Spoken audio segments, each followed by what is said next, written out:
more clients than you dream possible?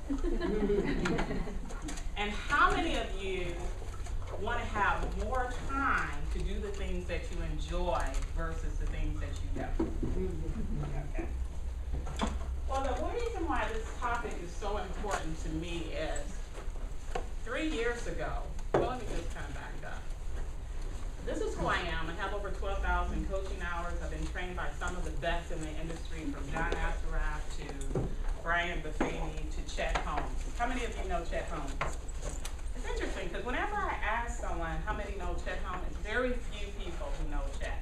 So let me ask another question. How many of you know Warren Buffett? Chet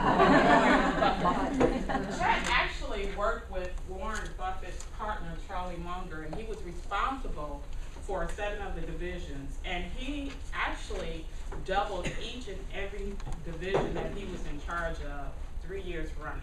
So not a bad person to be trained by. But just as important as it is to know who I am, I think what's even more important is to know who I was. So I would consider myself an accidental entrepreneur. Why accidental? Because when I first started this road of entrepreneurship, it really began with my son, Christopher, my youngest son. When Christopher was 6 months old, I had to make a decision to go back to work. And I remember being just devastated because I really wanted to be a stay-at-home mom. And at that time, I was the primary breadwinner, and me and my then husband made the decision that I would go back. And every day, I would drop him off at the daycare.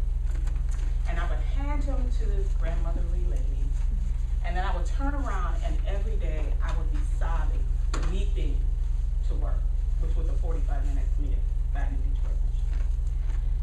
And I kept thinking, why? Why am I sacrificing this? I don't want to be here. Well, something happened one day. I went to pick Christopher up. And Christopher actually looked a little different. As a matter of fact, he had this scrape on his forehead. He had a bruise on his nose. His lip was busted, and his chin was scraped. Now, imagine, he's 6 months old. And all I could think is, what happened to my baby? Not only that, why didn't you call me? And she went on and shared the story, blah, blah, blah. And I decided, you know what, I can't do this. So I quit my job.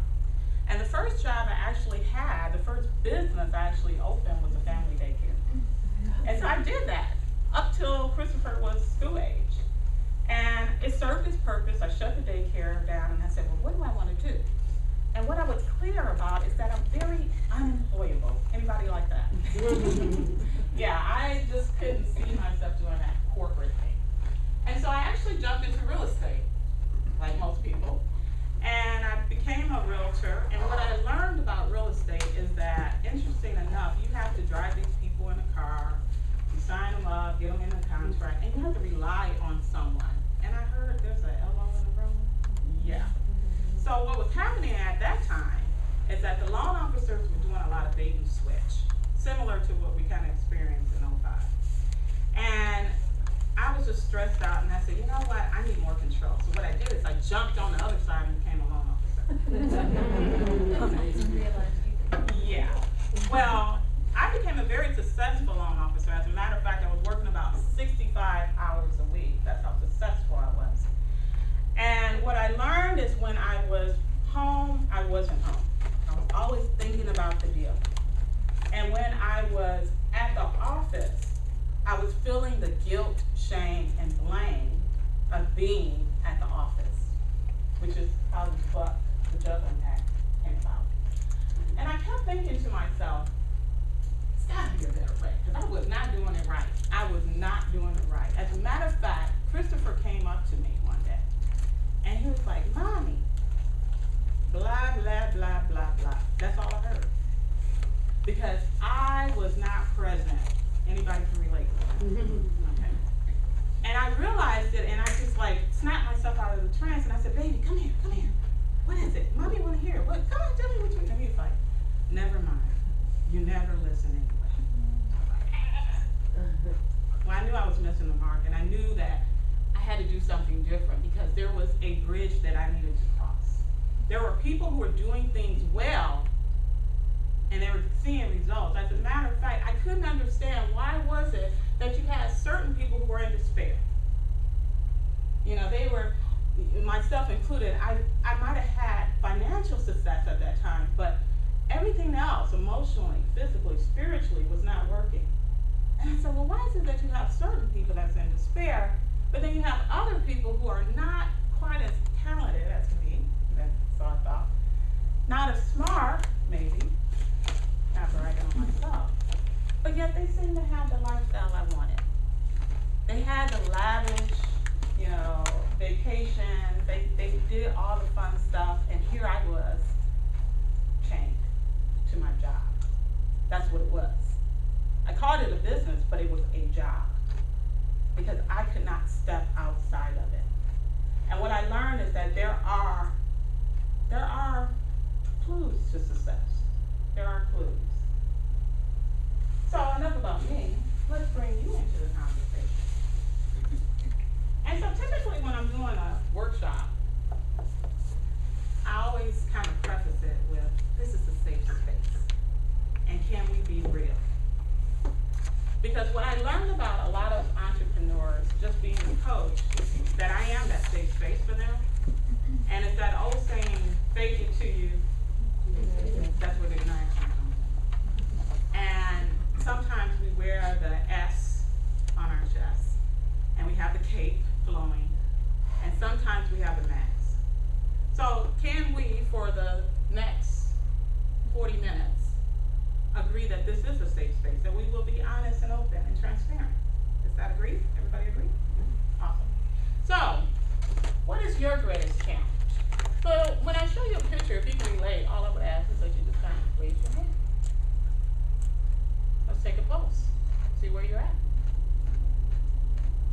How many of you are struggling financially in your business? Meaning, you're always chasing the dollar. It seems like you don't have a consistent flow of leads. Anybody want to admit that? Thank you for your honesty. Or, I love that picture, frustrated. It's like I've tried everything, and for whatever reason, it doesn't seem to come together. It's like a puzzle. It's not clicking. Anybody feel frustrated? No? Awesome. Thank you. Or overwhelmed.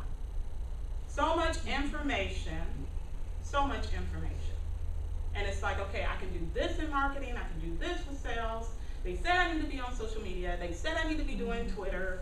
I don't know what to do. I'm just overwhelmed, and all of this, I still got to get my job done, my career, my vocation, my gift, my calling. I still got to do that. Anybody feeling overwhelmed? Yeah. So why are you in business? I think it's important that we know why we're in business. So I'm going to capture this. Why did you decide, how many entrepreneurs, I'm assuming everyone here is entrepreneurs. Why did you get into business? Throw it out.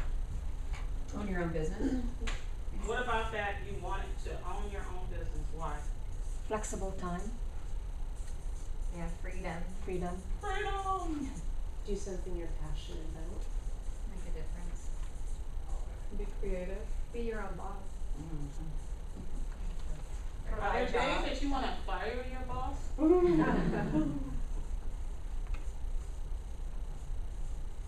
What else?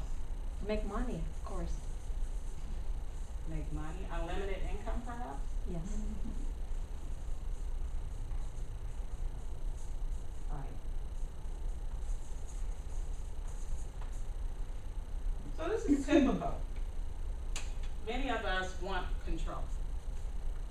We want to decide our own destiny. We don't want it left up to someone else, right? There was an interesting stats that I came across. 85%, and most people have heard this, 85% of businesses fail within the first 2 years. 85%. I have a question. I've just always been curious because I've heard that stat before. Is it that they fail because they go out like run out of money, or is it because they? We're going to cover that in the 10. Oh, you are? Okay. Yeah, the 10 reasons. Yeah.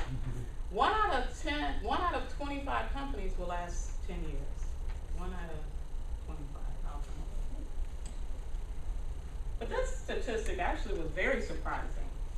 Only less than 8% actually reach $1 million in sales. So a lot of people get in business and they say, I want to be a million, I want $1 million business, but yet less than 8% ever reach $1 million. And for those who need source, Harvard Business Review, just in case you want. So the objective of this talk, what is the number one thing that you want to get out of our conversation? This is an open question to you. Direction. Direction. What else? Priorities. Directions, priorities. Anything else? Balance. Work-life balance. Habits of the successful ones. What was that? Habits of the successful ones. The 10 reasons why you go out of business. Oh, there you go, the title. What's the secret to success? How to get the Stay right in clients. business. Oh, how to get the right client. Yes. How to overcome these objectives. And how to overcome. Because it's not enough to know the 10 reasons why, but how to overcome. Awesome. So now I know who I'm talking to. America is on sale. And if we can get you the information, the entrepreneur, so that your business thrives, then you're able to support the economy by hiring people. So that's my mission. I'm gonna get off the soapbox for a minute.